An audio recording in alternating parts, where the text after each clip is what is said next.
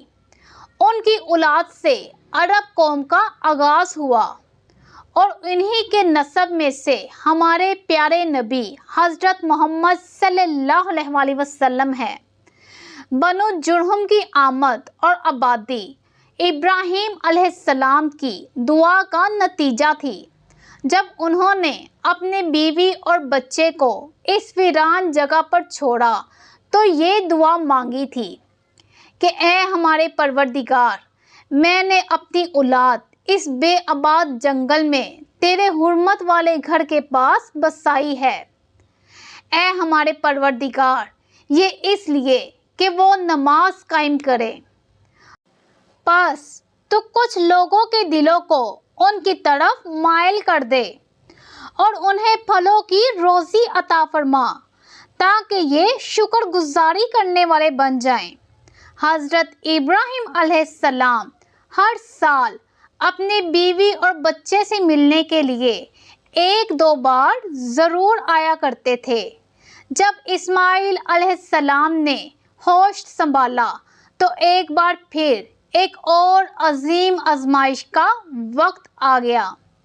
ہوا کچھ یوں کہ ایک بار حضرت ابراہیم علیہ السلام مکہ تشریف لائے اور ایک جگہ آرام کرنے بیٹھے تو ان کی آنکھ لگ گئی، تو اللہ تعالیٰ نے انہیں نیند میں وحی کی۔ انبیاء کرام علیہ السلام کا خواب وہی ہوتا ہے کہ ہماری خاطر اسماعیل علیہ السلام کو قربان کرو۔ حضرت ابراہیم علیہ السلام نے اس بارے میں حضرت اسماعیل علیہ السلام سے یہ کہتے ہوئے مشورہ کیا۔ سورہ الصافات آیت نمبر 102۔ میں خواب دیکھتا ہوں کہ یقیناً میں تمہیں ذبح کر رہا ہوں، دیکھو تمہاری کیا رائے ہے؟ حضرت اسماعیل علیہ السلام نے جواب دیا۔ سورہ الصافات آیت نمبر 102۔ جو آپ کو حکم دیا جا رہا ہے آپ وہ کریں، انشاءاللہ آپ مجھے صبر کرنے والوں میں سے پائیں گے۔ جناب ابراہیم علیہ السلام نے اپنے رب کے حکم کی تعمیل کا ارادہ کیا اور اپنے لگتے جگر کو ساتھ لے کر مینا کو نکل پڑے تاکہ اسے رب کے حکم کے مطابق ذبح کر دیں۔ حضرت اسماعیل علیہ السلام نے اپنے والد سے کہا، جب آپ مجھے ذبح کرنے لگیں تو میری پیشانی کو زمین پر رکھ دیجیے گا تاکہ آپ کو میرا چہرہ نظر نہ آئے اور کہیں آپ کے ہاتھ نہ رک جائیں۔ اب ابراہیم علیہ السلام نے بیٹے کی پیشانی پکڑ کر زمین پر لٹایا، جیسا کہ اللہ تعالیٰ نے فرمایا کہ جب دونوں متی ہو گئے، متی سے مراد کامل ہوتا ہے، حضرت ابراہیم علیہ السلام نے اسے پیشانی کے بل لٹا دیا۔ اب انہوں نے چھری پکڑی اور گردن پر چلا دی، لیکن چھری نے گردن نہ کاٹی، جس طرح آگ نے ابراہیم کو نہیں جلایا، اور آگ میں جلانے کی صلاحیت اللہ کے حکم کے بغیر نہیں آ سکتی۔ اللہ نے دونوں سے یہ طاقتیں سلب کر لیں۔ اب ابراہیم علیہ السلام زور لگا رہے ہیں، ادھر اسماعیل علیہ السلام کہے جا رہے ہیں ابا جان جلدی کریں اور چھری چلائیں۔ چھری چلتی رہی مگر گلا نہ کٹا، اس لیے کہ وہ اپنے امتحان میں کامیاب ہو چکے تھے۔ یہ بات واضح ہو چکی تھی کہ دونوں نے اللہ کا حکم پورا کیا۔ اللہ تعالیٰ بھی فرما برداری کا پورا صلہ دیتے ہیں۔ چنانچہ آواز آئی، اے ابراہیم، تو نے خواب کو سچ کر دکھایا، یقیناً ہم اسی طرح نیکوکاروں کو جزا دیا کرتے ہیں۔ یقیناً یہ ایک بڑی آزمائش تھی، تاریخ کا یہ ایک بہت عظیم ترین امتحان اور ایک کڑی آزمائش تھی۔ کون ہے جو اپنے بیٹے کو ذبح کرنے پر تیار ہو جائے؟ خاص طور پر اس صورت میں جب اولاد بھی اکلوتی ہو، جس کی وجہ سے 86 سال بعد آنگن میں بہار آئی ہو۔ پھر اس کی قربانی کا حکم بھی واضح طور پر نہیں دیا گیا تھا، صرف خواب میں اشارہ ہوا تھا۔ آپ یہ بھی کہہ سکتے تھے کہ میں اپنی اکلوتی اولاد کیوں ذبح کروں، مگر آپ نے بغیر کسی تعامل کے سر تسلیم خم کر دیا اور اس عظیم امتحان میں کامیاب ہو گئے۔ اللہ تعالیٰ فرماتے ہیں، اور ابراہیم وہ ہیں جنہوں نے وفاداری کی۔ اس آیت میں یہ نہیں بتایا گیا کہ کس چیز میں وفاداری کی، اس لیے کہ وہ تو ہر معاملے میں مکمل طور پر وفاداری کا مظاہرہ دکھا چکے تھے، چاہے وہ آگ میں ڈالے جانے والا معاملہ ہو، بیوی اور بچے کو اکیلے ویرانے میں چھوڑ کر آنے والا معاملہ ہو، ذبح کا امتحان ہو یا تعمیر بیت اللہ کی مشقت، غرض ہر معاملے میں وہ وفادار تھے۔ سیدہ ہاجرہ علیہ السلام کا بیٹے کے ذبح پر صبر کرنا اور حضرت اسماعیل علیہ السلام کا اپنے ذبح پر صبر کرنا ایک ایسی آیت ہے جو ماں اور بیٹے دونوں کی خوشبو کی پردال ہے۔